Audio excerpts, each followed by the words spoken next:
All right, let's go. Good morning, everyone, and welcome to the new time and date of our Private Acts Committee. And so we're in flow mode, so let's go, and we're going to get started.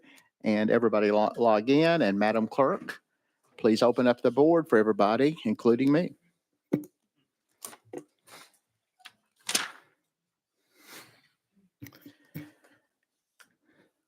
Okay, is everybody logged in?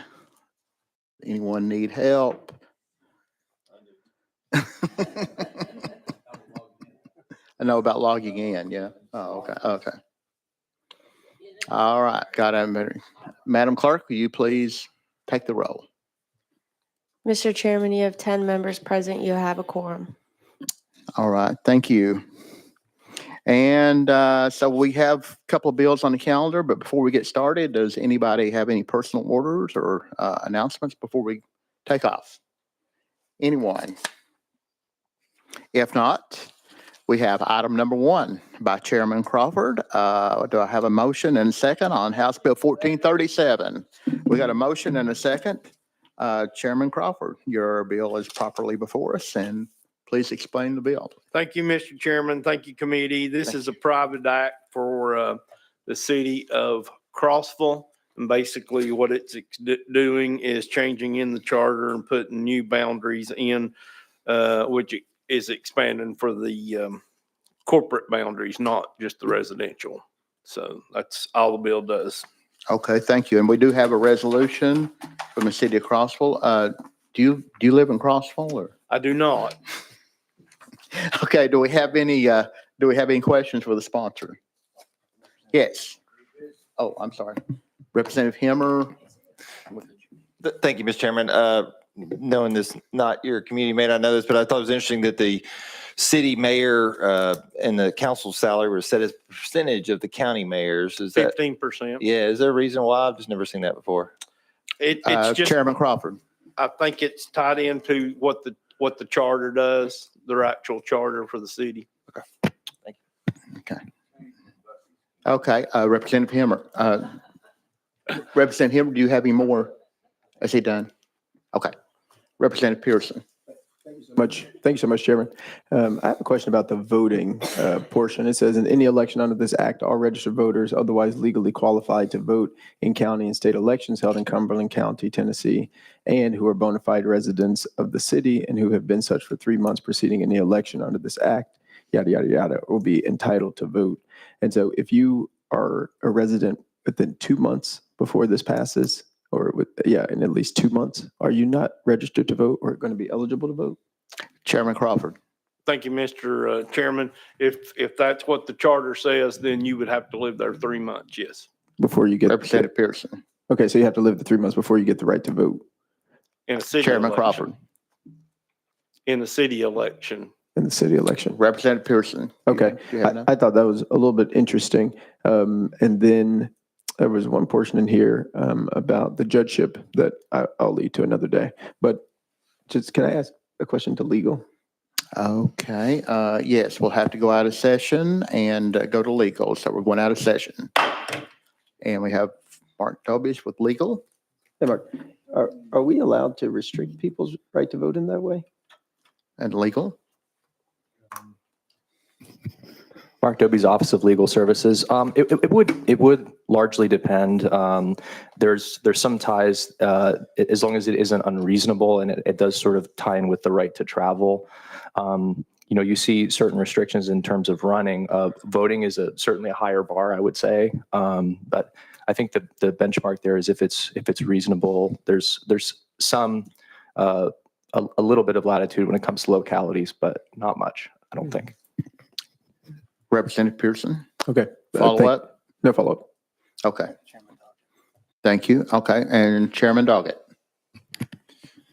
Thank you, Mr. Chairman, for legal services. I do know that throughout the code, there are residential requirements for someone to be eligible to vote in cities or counties. And so would this fall within those parameters that are already listed within the code? Legal.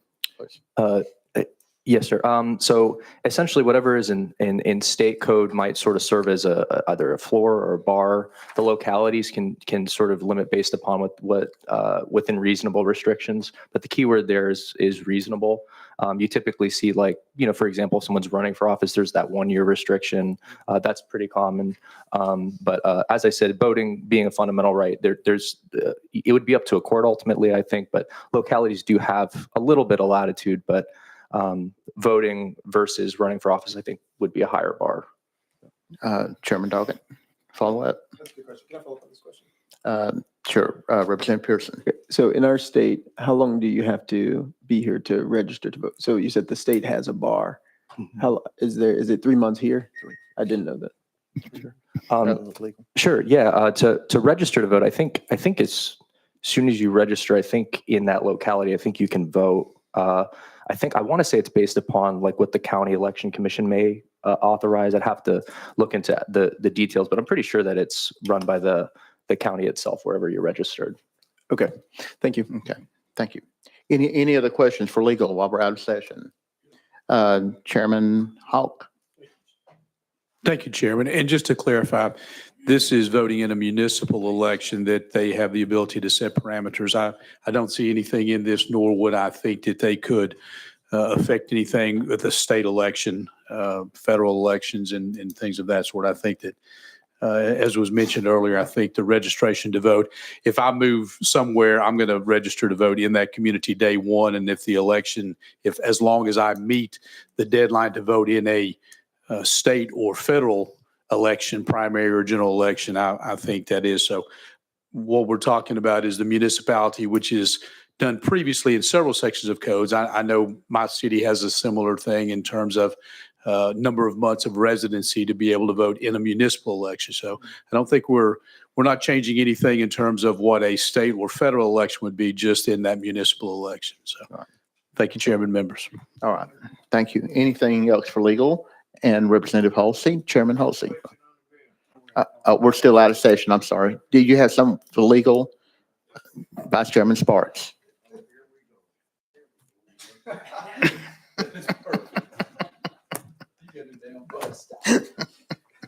There's been reports of folks running for office, state representative, that did not live in their district. If folks hear those reports, who do they report it to enforce that? I mean, who enforces that? Legal. Does that really have anything to do with this bill? Or in a municipal? Sure. Yeah. Yes, Vice Chair. I think it would largely depend on the charter for reporting for that. At the state level, I'm sure there's somewhere in code or an agency that handles that. That's a really good question. I'm not sure it's something that's answered necessarily in the charter here. Mm-hmm. But I just want to put it out there. Thank you. Okay. Okay. One more question for legal. Last Representative question. Pearson. Okay. Section 7, Section 1, City Court and Judge. Be it further enacted that there shall be a city court presided over by a city judge. The city council shall elect or appoint a city judge by majority vote of its entire membership for a period of 2 years. He shall have such qualifications and receive such compensation as the council may provide by ordinance or resolution. He shall be removable. I'm concerned about it just saying he. What if there's a she that's running or another person? Mark Doby's Office of Legal Services. So that's the way a court would read into that. Typically, it would sort of read the plain language. A lot of the times, in years past, we would write in, just singular male. Now it's more inclusive towards any gender or male or female. So a court would read into that either he or she or whichever gender is appropriate. Okay. All right. Thank you. Any other questions for legal while we're out of session? Okay, we're going to go back into session. And now do we have questions for the sponsor, Chairman Halsey? I think you did. Question on the bill. The question has been called. And we're going to be voting on House Bill 1437. So please, Madam Clerk, open the board for voting. And has everyone voted? Anyone wish to change their vote? Okay, so Madam Clerk, please take the vote. Mr. Chairman, you have 9 ayes and 1 no.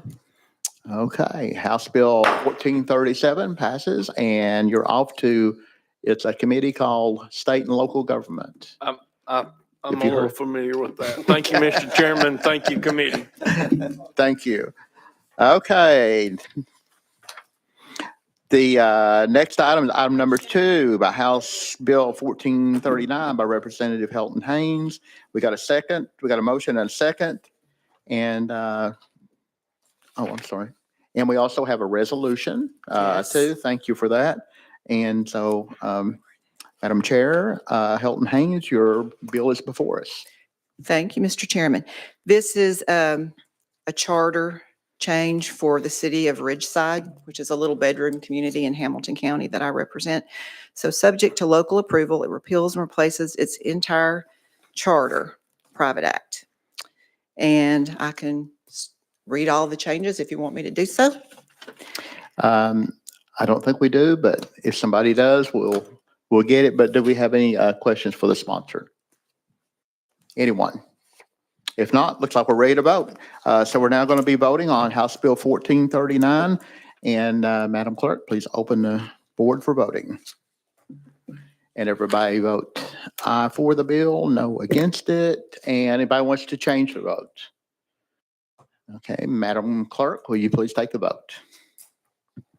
Mr. Chairman, you have 10 ayes and 0 noes. All right, thank you. And Thank- House Bill 1439 Mr. passes Chairman. and moves out to State and committee. Local Government Committee. And before we close, anybody else have any announcements or personal orders? If not, do I hear a motion to adjourn? I have a motion to adjourn, and we're adjourned. Thank you all for coming out today.